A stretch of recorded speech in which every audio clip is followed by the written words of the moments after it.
Hello and welcome back to Time to Change. I am here with Henry Miller. He is the founder of Limitless Consulting Solutions. He is a veteran.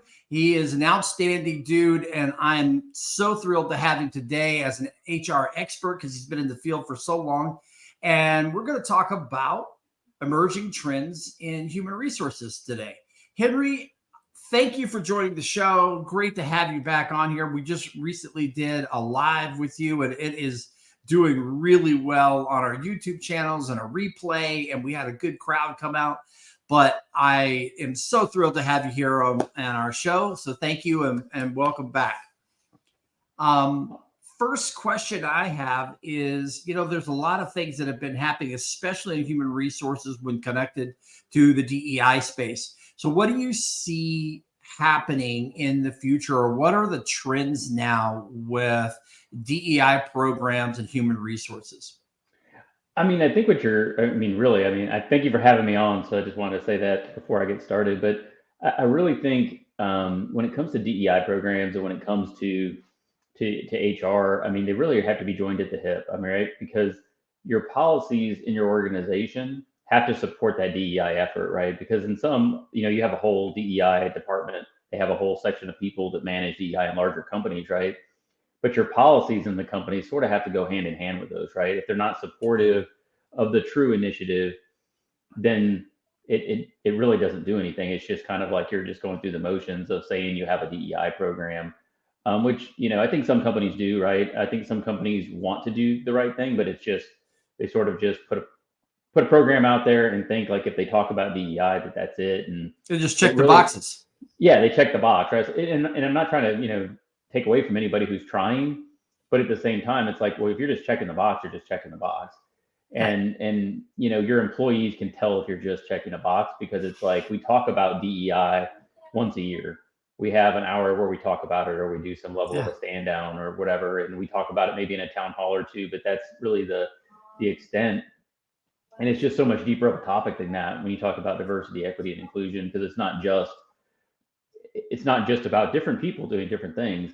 It really is how you get them to better understand each other and work together, right? Which sort of bridges into like that teamwork aspect. But it's really how you bring them together and do it more often than not. And having leaders that support that, right? Your managers or your frontline managers are the ones, right? So I'm a big proponent of actually training them, not just on managing people and managing time and managing resources, but like how do you manage people that are different than you, who have a different upbringing than you, and making it more of that deeper level of a leader, because those are the people day to day in every organization that really make it happen. So I see that being like twofold. Like I think a lot of companies will start investing more money in leadership, but interweaving that with DEI, and then you see your HR policy sort of shifting in that direction. When you're hiring people and when you're promoting people in the organization, like does it support the efforts that are out there, or are we just saying we have a program? Um, at least that's my opinion from based on people that I talk to day in and day out at large companies, small companies. They sort of have that sort of that different lens, right? I think some companies do Sure. it really well, and some companies, they just struggle with it because they're just not sure how to implement it, what is too far, what's not far enough. And I think what you find is you got to find that happy medium where it's ingrained in your culture, right? But it's not something that's like, oh my God, we have to do this, or we have to do that, or we have to hire this, or we have to hire that. It's about understanding different cultures and different people and different perspectives. And you can even use the veteran community, understanding what they go through, and then veterans trying to understand what civilians go through day in and day out, because those challenges are very different. But if Yep. you can find some commonality, a lot of times you can go, oh, it's kind of like when I've dealt with this, or kind of like when I dealt with that. And you bring them together, and it creates that synergy within the work center, because there's just that understanding and that level of commitment to like understanding each other, right? And it happens at Yeah. all levels. Well, it's the crazy you hit on this, and it's perfect that you said this. DEI is constant work. It's Yeah, not something that you flip a switch or you check a box and all right, well, we did our DEI work, or we meet once a year, or we have right. this group or that group that meets quarterly. It's a constant effort to create psychologically safe spaces for people where they can grow and thrive and fail forward and be a productive member of your team. And when you do that, Right. when you create that and you're doing the constant work to make that happen, it's incredible how more defined your culture will be, because people Right. talk, they'll engage, they'll stay longer, your retention's better, and it just opens up a lot of doors. When you look at what's kind of out on the horizon, do you think that in human resources in particular that we're going to create more sub departments within human resources, or we're going to just envelop more things that human resources people have to be responsible for? I mean, I think you're going to see both, right? I mean, I think the right answer is right because I'm a big proponent of like I hate it when somebody comes in, and I guess that's a strong word, but like if somebody comes in and says HR has to do X now, you have to take on DEI efforts in an organization. You go, okay, I can do that. I have a lot of experience doing that. I can handle that. But where are my resources and the funding that goes behind it? Do I get another position to help me do this? Right? Or is it just like an HR director, an HR manager? And I mean, I sit in the company and I do that day in and day out. And I also consult through Limitless. And I can tell you a lot of times I'll bring in a consultant to help them figure out what they need, which is the best thing you could possibly do. But a lot of companies will just pile it onto HR, right? It's no different than like recruiting. If you have a talent acquisition department, a lot of times they'll just pile something on them and it just becomes their new job. And you go, Yep. where's the resource behind it? Where's the Because resources? I've already got a full-time job. So how committed are you? It would be my question to a business leader. Are you truly committed because I need a resource and I need some funding? And how big of a program do you want this to be? Do you want this to be embedded in your organization and your culture, and it should be something we're constantly talking about, thinking about doing? Or is this just something we put up on the wall and we say we're an inclusive work environment? Yeah. Yeah. Again, another form of box checking. Are Right. you saying the words and not doing the action? And companies do it. You hear it all the time when you talk work culture, right? People will say, "Well, I have all these core values." You could talk to a CEO of a large company. We have these core values, and they're embedded. Are they? Are they tied to your performance reports? Are they tied to like how you promote people? Are they tied to like how you treat people, like how you treat them, how their managers treat them? And what's your mechanism for determining if that's even happening? And most of the time, the answer is, "Well, I don't really know." I mean, we have good surveys, and I'm like, "Well, a lot of people don't answer surveys." They just ignore them or they answer Yep. them with, yeah, everything's fine. Yes, yes, yes, yes, yes. They don't want to get any questions. Just to get past it, just to So get through it. you're checking in the box again, like, oh, I just got to fill the survey out. So you're like, okay, well, do you walk around? Does your C-suite walk around your organization, or do your managers and directors walk around your organization and just take time to talk to people and figure out what they're dealing with? Yeah. And check in a checking in capacity, not a checking on capacity. Because if people can feel the difference between the two, do you Sure. really care what I did this weekend, or do you really want to just see what I'm working on right now and Yeah. how Are you fast I'm going to get done? micromanaging? Are you micromanaging the process, or are you trying to engage? And there's a big difference, and there's a big difference to that, when you see a leader walking around and they're out and about and they're like actually wanting actionable things that they can take back to their supervision or things that they can change themselves, right? Because, as a frontline manager, you can do a lot on the front lines that your upper management may never even know you do. Right or wrong, right?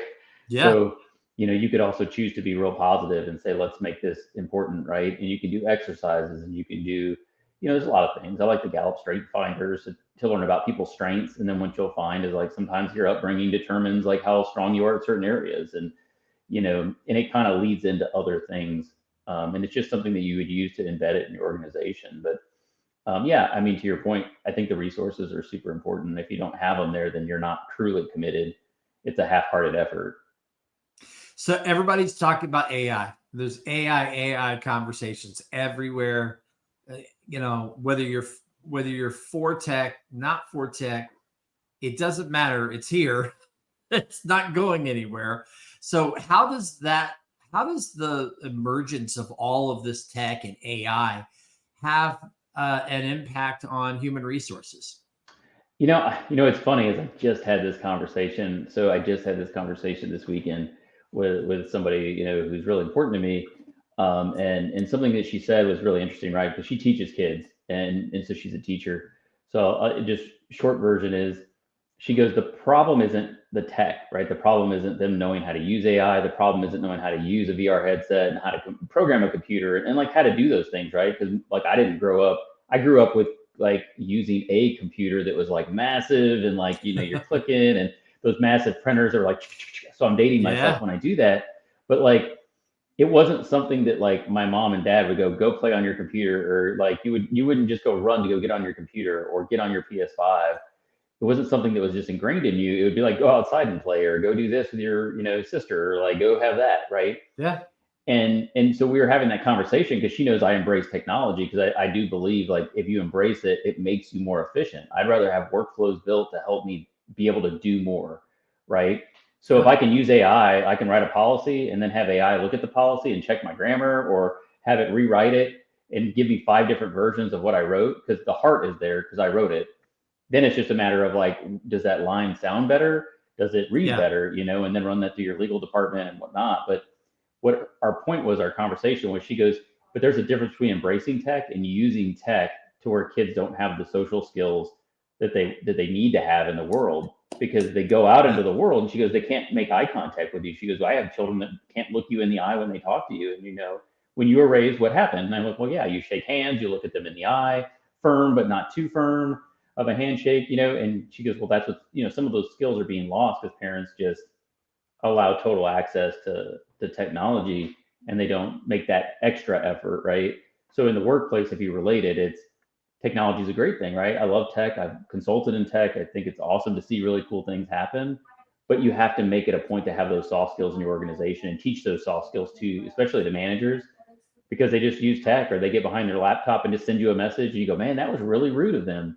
Why would they send me a message like that? And they might not have been rude at all. They just don't have etiquette. We text now, right? So people just send you a 2-word text and you're like, are they mad at me? Or like, they didn't say good morning or nothing. They're just like, hey, did you get this done? Like, hey, well, that's weird. Like, yeah, I did, but good morning to you too. So it's just those soft skills, like those salutations and good morning and how are you doing? And her thing to me was like, I see it at the child level. So she goes, in 10 to 15 years, you're going to see that in the workplace. And I think you're going to be really surprised of somebody who embraces technology, when somebody can't shake your hand, look you in the eye, and be straight with you, and like, make that connection with you.